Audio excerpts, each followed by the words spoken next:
Warahmatullahi wabarakatuh. Alhamdulillahi rabbil alamin.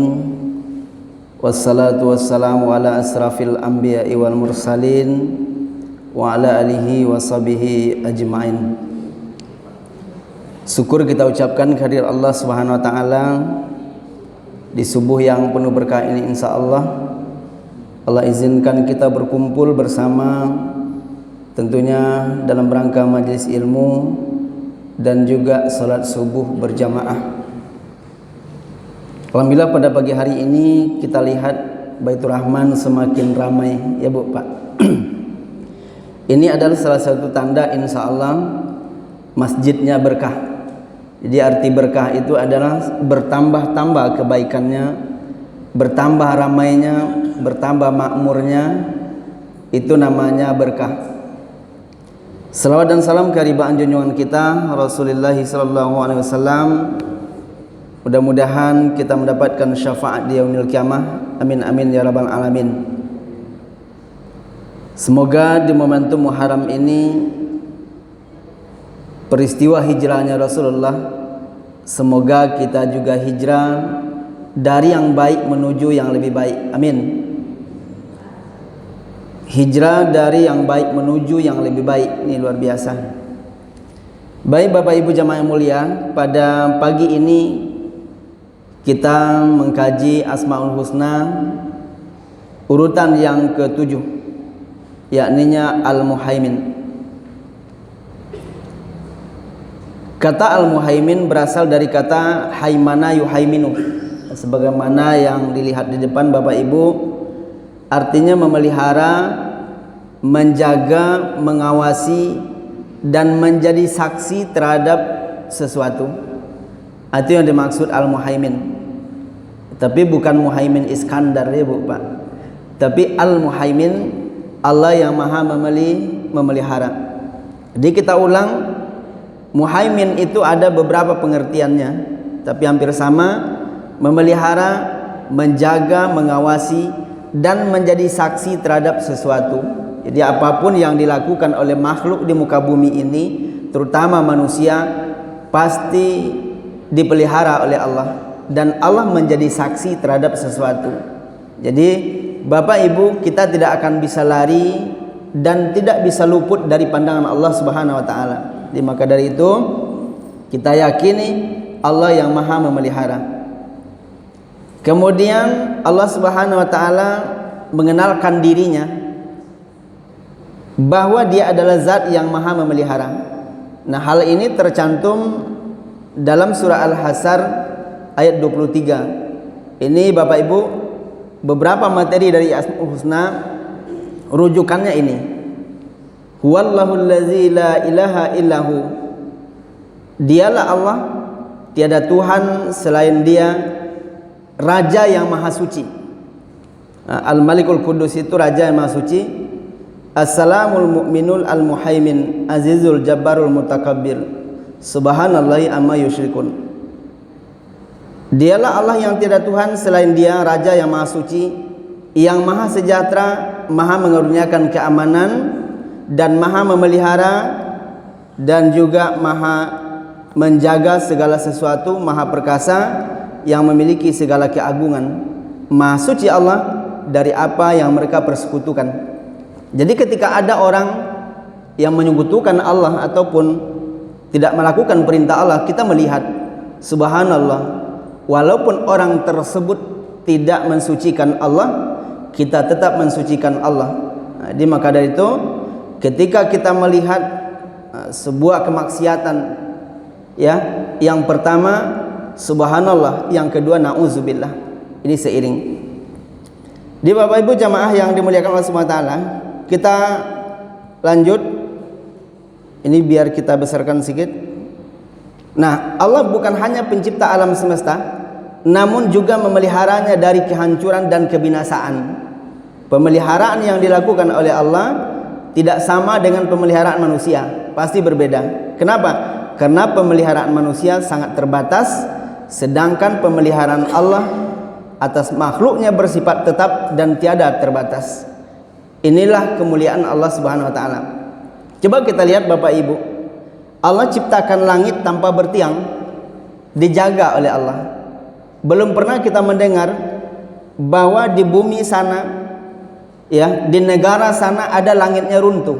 Pernah Bu kita dengar, Pak? Tidak pernah. Allah memelihara keutuhan dan kekokohan langit itu. Ini merupakan sebuah al-muhaimin yang dimiliki oleh Allah Subhanahu wa taala. Nah, kita lihat air laut begitu banyaknya dipelihara oleh Allah Subhanahu wa taala. Dia tidak tidak keluar dan dia tidak menghancurkan manusia dengan air besar itu. Tapi dipelihara oleh Allah Subhanahu wa taala. Termasuk ibu dan bapak, rezeki dipelihara oleh Allah. Jadi setiap makhluk yang ada di muka bumi, rezekinya dipelihara oleh Allah Subhanahu wa taala. Yakinlah Bapak Ibu, orang belum akan meninggal dunia apabila rezekinya masih ada. Itu merupakan sebuah kepastian. Kenapa orang itu meninggal? Ya rezekinya habis, selesai. Ada orang yang sakit bertahun-tahun namun ternyata belum meninggal. Kenapa? Karena rezekinya masih ada. Nah, dipelihara oleh Allah Subhanahu wa taala. Dan termasuk makhluk-makhluk yang lain, makhluk melata, semut, ya, sekecil apapun dipelihara oleh Allah, diberikan rezeki oleh Allah Subhanahu wa taala. Bayangkan betapa muhaiminnya Allah Subhanahu wa taala, dia memelihara seluruh makhluk yang ada di muka bumi ini. Di Bapak Ibu jamaah yang dimuliakan Allah Subhanahu wa taala, apa sih pelajaran yang bisa kita ambil ataupun pesan sosial sifat al-mu'min? Nah, yang pertama adalah ketika kita mempelajari al-muhaimin, tentu kita juga harus menjaga diri. Nah, jadi Allah al-muhaimin turunannya adalah kita memelihara diri, ya Pak. Kita pelihara hati kita pelihara niat kita pelihara pemikiran kita pelihara pandangan kita, pendengaran, bahkan kita pelihara hubungan baik dengan masyarakat setempat. Ini adalah turunan dari al-muhaimin. Nah, jadi Bapak Ibu jamaah yang dimuliakan Allah Subhanahu wa taala, kita pelihara diri kita. Kita pelihara hati ini, jangan sampai hati ini rusak. Karena hati yang ada di dalam diri kita Bapak Ibu yang mulia, kadangkala mudah dihinggapi oleh penyakit. Mungkin katakan ada penyakit arogan, penyakit sombong, kemudian penyakit ria, ada penyakit angkuh, ada namanya penyakit gibah. Setiap saat membicarakan keburukan orang lain, itu juga bagian dari penyakit hati. Kemudian ada juga hasad namanya. Hasad itu adalah dengki. Ketika iri dengki ada di dalam diri manusia, berarti orang tersebut tidak menginginkan nikmat ada pada orang lain. Ini namanya iri. Nah, di Bapak Ibu jamaah yang mulia, itu yang pertama. Yang kedua adalah memelihara keluarga. Kita mengagungkan Allah sebagai yang maha pemelihara. Sejatinya bisa menangkap adanya berbagai pesan sosial di balik sifatnya itu. Nah, pesan sosial ini dapat diimplementasikan dalam kehidupan keluarga Bapak Ibu jamaah yang mulia, dan ini juga merupakan perintah Allah Subhanahu wa taala. Apa kata Allah? Ya ayyuhallazina amanu, wahai orang-orang yang beriman, ku anfusakum wa alikum nara wa quduhan nas wal hijarah 'alaiha malaikatun gilazun syidadul la ya'sunallah ma amarahum wa yaf'aluna ma yu'marun. Ini tercantum dari surah At-Tahrim ayat 6. Surat yang ke-66 ayat 6, Pak.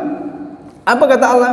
Wahai orang-orang yang beriman, peliharalah dirimu dan peliharalah keluargamu dari api neraka yang bahan bakarnya adalah manusia dan batu. Jadi bahan bakarnya adalah manusia dan batu. Kemudian alaiha malaikatun gilazun sidadul la ya'sunallah. Penjaganya malaikat-malaikat yang kasar. Malaikat yang kasar, keras, tidak mendurhakai Allah terhadap apapun yang diperintahkannya, yang diperintahkan oleh Allah Subhanahu wa taala, dan selalu mengerjakan apa yang diperintahkan. Inilah malaikat. Jadi Bapak Ibu yang mulia, di sini dipanggil oleh Allah orang-orang yang beriman. Wahai orang-orang yang beriman. Nah, bukan seluruh manusia, tapi orang-orang yang beriman. Pelihara dirimu, pelihara keluargamu dari siksaan api neraka, yakninya neraka yang sungguh luar biasa. Di Bapak Ibu jamaah yang mulia, ternyata memelihara keluarga wajib, ya diperintahkan oleh Allah Subhanahu wa taala. Jadi maka dari itu kita lihat anak-anak kita, mungkin ada mereka yang belum sholat, ingatkan mereka untuk sholat. Ada yang terlambat sholat, ingatkan, bangunkan di waktu subuh, ingatkan di waktu jam sholat. Berarti kita menjaga, memelihara mereka. Dan termasuk Bapak Ibu jamaah yang mulia, seorang bapak memelihara anak-anaknya, memelihara istrinya. Jangan sampai dibiarkan ada anak-anak perempuan kita, anak gadis kita yang sudah balik, dia keluar rumah tanpa memakai jilbab. Jangan pernah Bapak Ibu. Kenapa? Karena itu adalah sebuah wajib hukumnya, diwajibkan oleh Allah Subhanahu wa taala. Jadi ketika anak-anak kita, anak gadis kita keluar rumah, pastikan dia menutup aurat. Ini adalah sebuah kewajiban bapak dan ibu terhadap anak dan keluarga kita sesuai dengan perintah Allah Subhanahu wa taala. Dan juga begitu ibu-ibu, kalau ibu memang sayang kepada bapak, ingin bersama sampai ke surga Firdaus, maka ketika keluar rumah tidak boleh buka aurat walaupun usia sudah lanjut. Ada juga orang berpikir begitu Bapak Ibu, Ustaz, saya tidak perlu lagi keluar rumah itu pakai jilbab, kan tidak masalah saya tak pakai jilbab, saya kan sudah tua, tidak ada orang yang tertarik sama saya. Ini bukan tertarik atau tidak, tetapi merupakan sebuah kewajiban yang diperintahkan oleh Allah Subhanahu wa taala. Ini tercantum dalam surah Al-Ahzab ayat 59. Ya ayuhan nabi kulli azwajika wa banatika wa nisa'il mu'minin yudnina alaihinna min jalabibihinna. Perintah Allah. Wahai nabi, kata Allah, sampaikan kepada istri-istrimu. Kenapa istri-istrimu? Karena memang istri nabi lebih dari satu. Sampaikan kepada istri-istrimu dan anak-anak perempuanmu, dan termasuk anak-anak perempuan orang muslim, yudnina alaihinna min jalabibihinna, supaya mereka mengulurkan jilbabnya sampai melebihi dadanya. Jadi jilbab itu dianjurkan lebih panjang supaya terjaga. Jadi harus menutupi dada. Bapak Ibu jamaah yang dimuliakan Allah Subhanahu wa taala, berarti itu perintah Allah, termasuk persoalan aurat. Kita kaum bapak bertanggung jawab dalam hal itu untuk memelihara anak, istri dan keluarga, termasuk masalah sholat, masalah ibadah yang lainnya. Kita punya tanggung jawab. Dan juga menjaga keturunan. Bagaimana menjaga keturunan? Pastikan Bapak Ibu yang mulia, ketika ibu akan memiliki seorang menantu, pesankan kepada anak, nak, ibu, ayah ataupun mama, papa, kriteria menantu yang papa cari, yang mama cari adalah, yang pertama bisa sholat 5 waktu sehari semalam, dia istiqomah dalam sholat. Yang kedua kriterianya keturunannya baik. Yang ketiga mungkin barangkali bacaan Qur'annya bagus. Itu penting. Jadi bukan trust utamanya itu harus penghasilan, tidak begitu. Itu memang perlu Bapak Ibu jamaah mulia. Tetapi untuk kriteria mencari pasangan hidup untuk anak kita supaya terjaga keturunan itu adalah, carilah orang-orang yang melaksanakan dan mentaati Allah Subhanahu wa taala.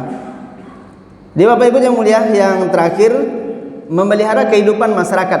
Ini penting ya. Dalam kehidupan bermasyarakat, kita pun mesti andil dalam memelihara kehidupan sosial yang aman, tentram dari segala hal.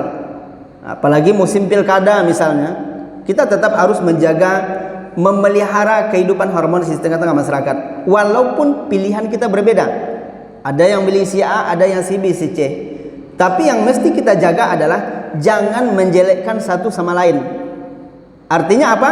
Tanamlah padi kita, tapi jangan dicabut padi orang lain. Kita tanam padi kita, orang lain juga tanam.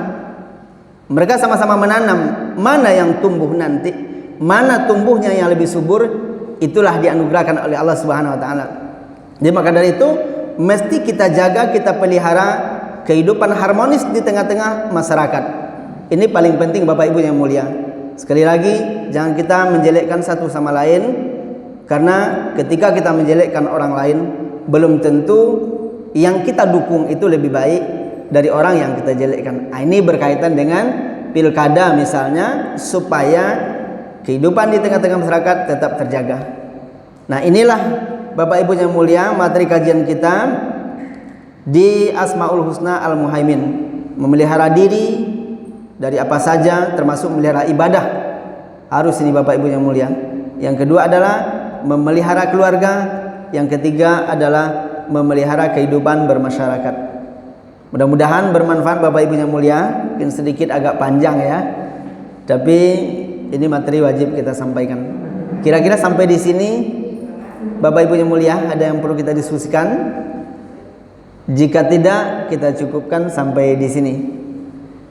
Baik, sepertinya tidak ada ya Bapak Ibu. Kita akhiri kajian kita di subuh hari ini dengan bacakan Alhamdulillahirabbil alamin. Assalamualaikum warahmatullahi wabarakatuh.